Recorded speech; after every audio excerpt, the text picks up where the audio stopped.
السلام عليكم. في الفيديو ده هحكي لكم ابرز تفاصيل اول عرس جماعي في قرية ام دريصة ولاية سكر سنار للعريسين بكري وعثمان حسين. اول حاجة بيعملوها بعد الخطوبة يودوا الشيلة والشبكة والشنطة. مبسوط شديد. بعدين بتجي الحنة اللي بيحننوا فيها العرسان، وعادة بتكون حنتين او 3 للرجال.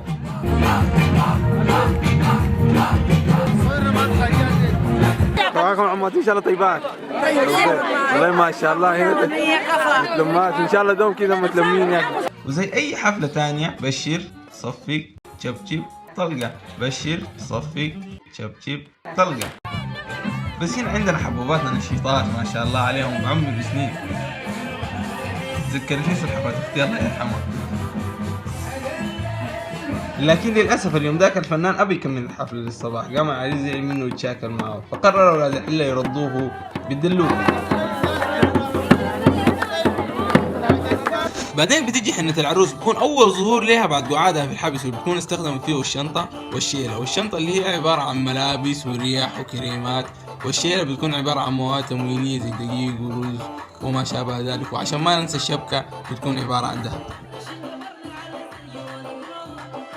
ننتقل طوالي الى ليلة ما قبل العرس. طبعا الضبايح كلها بتكون في الليلة ديك على اساس انه يسعفهم الزمن انهم يعملوا فطور وغداء وعشاء لليوم اللي بعده. صور الطباخين دي تعليق للعريس يعني قبل يوم الزفاف. اتمنى لهم حياة زوجية سعيدة. ماله عياله بالرفاه والبنين عياله ان شاء الله خطوة كده لقدام. الله يحمد تجمع عظم خالص. بعدين بيجي صباح يوم العرس،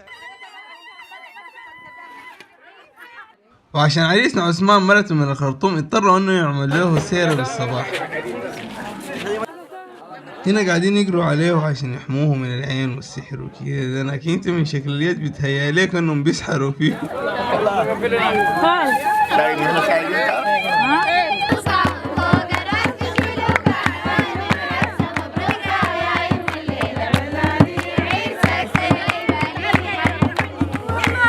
بعدين بيجي وقت الفطور وبيتجمعوا أهل العريس وجيرانهم وأصحابهم، ويحصل تكافل كده عشان يسووا به الفطور.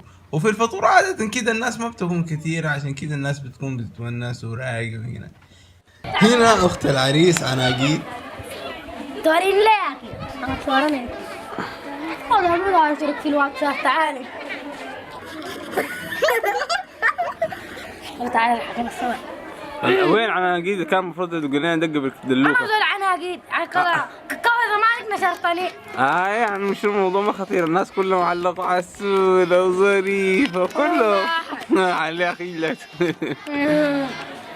علينا دق لنا بالدلوكة يا عناقيد. أبي تبعني يلا راح صورنا. لا بجد والله دق لنا بعدين بالدلوكة، ما تخجلي. أخجل من ايه كيف تخجلي؟ هاي قاعدة قاعدة تخجلي. أنا بخجل. ها؟ عميتي ما بخجل منك. طيب خلاص ما بعدين بدق لنا بالدلوكة. أنت صور فينا. نعم. هنا قعدت ساعة أحاول أقنع فيها إنه أصلا ما صورت أي شيء والكاميرا كانت قاعدة سايقة. مباشرة بعد الفطور عشان أهل صوفيا وكذا بيجي المداح.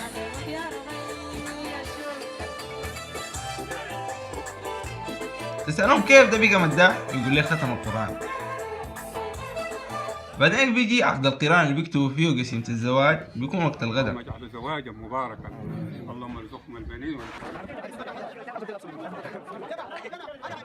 حتى بعدين بينتظروا للمغرب عشان يقعدوا العريس ويسيروه ويعملوا له مسيرة لحد بيت العروس.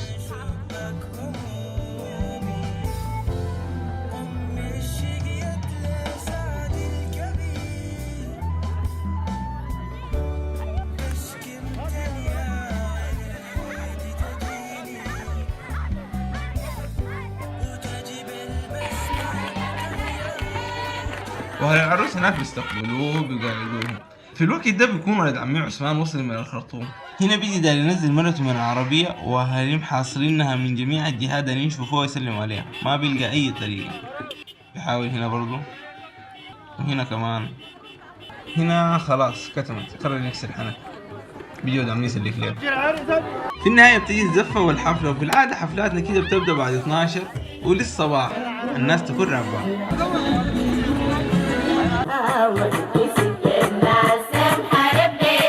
ما في زول عابة حشمت لها مسألة في ألمي وعين ما نامت. وزي ما قلنا قبالي بشير، صفي، شبشب، طلقة.